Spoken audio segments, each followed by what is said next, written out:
শিক্ষক নিযুক্তি প্ৰায় 1300কে অধিক আমি জিটি আৰু পিজিটি টিচাৰ এপইণ্টমেণ্ট দিলোঁ।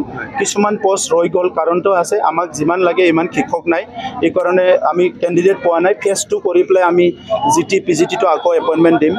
কিন্তু এলিমেণ্টেৰীৰ কাৰণে আমি প্ৰায় 1000 এডভাৰটাইজ ওলাল একদিন আগত, আৰু সেইটো আমি 1.5 মাহ টাৰ্গেট ৰাখিছোঁ। 1.5 মাহৰ ভিতৰত এলিমেণ্টাৰীৰ কাৰণে UP আৰু LP দুইটাৰে আমি এপইণ্টমেণ্টটো দিয়া হ'ব। টিউটৰসকলৰ সমস্যাটো কি হ'ব ছাৰ? কি কৈছে? টিউটৰসকলৰ কাৰণে এতিয়ালৈকে পলিচি অহা নাই। মুখ্যমন্ত্ৰী ডাঙৰীয়াৰ লগত আলোচনা হৈছে, শিক্ষামন্ত্ৰীৰ লগত বহুতখিনি আলোচনা হৈছে। আশা কৰোঁ টিউটৰসকলৰ কাৰণে সোনকালে কিবা এটা পলিচি আহিব, আৰু পলিচি অহাৰ লগে লগে আমি কাউন্সিল এৰিয়াটো সেই পলিচিটো সোনকালে ৰূপায়ণ কৰিম। ভেঞ্চাৰ 6.3 যিটো আছিলে, সেইটো আমাৰ তাত বহুত বেছি স্কুল নাই, কিন্তু তথাপিতো সেই স্কুলবিলাক যে প্ৰভিঞ্চিয়েলাইজ হ'ব লাগে, সেইকাৰণে BTR চুক্তিৰ আমি এটা দফা 6.3 হিচাপে আনিছোঁ, আৰু তাত বহুত লানি আলোচনা কৰা হ'ল।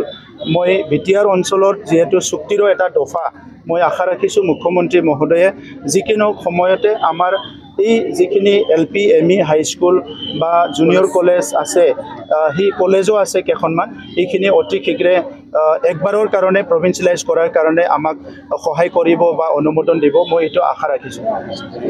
শিক্ষক নিযুক্তি প্ৰায় 1300কে অধিক আমি জিটি আৰু পিজিটি টিচাৰ এপইণ্টমেণ্ট দিলোঁ।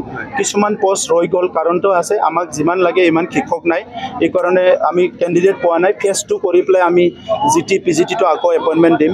কিন্তু এলিমেণ্টেৰীৰ কাৰণে আমি প্ৰায় 1000 এডভাৰটাইজ ওলাল একদিন আগত, আৰু সেইটো আমি 1.5 মাহ টাৰ্গেট ৰাখিছোঁ। 1.5 মাহৰ ভিতৰত এলিমেণ্টাৰীৰ কাৰণে UP আৰু LP দুইটাৰে আমি এপইণ্টমেণ্টটো দিয়া হ'ব। টিউটৰসকলৰ সমস্যাটো কি হ'ব ছাৰ? কি কৈছে? টিউটৰসকলৰ কাৰণে এতিয়ালৈকে পলিচি অহা নাই।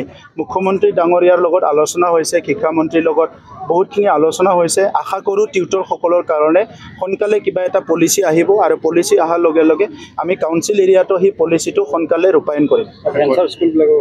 ভেঞ্চাৰ 6.3 যিটো আছিলে, সেইটো আমাৰ তাত বহুত বেছি স্কুল নাই, কিন্তু তথাপিতো সেই স্কুলবিলাক যে প্ৰভিঞ্চিয়েলাইজ হ'ব লাগে, সেইকাৰণে BTR চুক্তিৰ আমি এটা দফা 6.3 হিচাপে আনিছোঁ, আৰু তাত বহুত লানি আলোচনা কৰা হ'ল।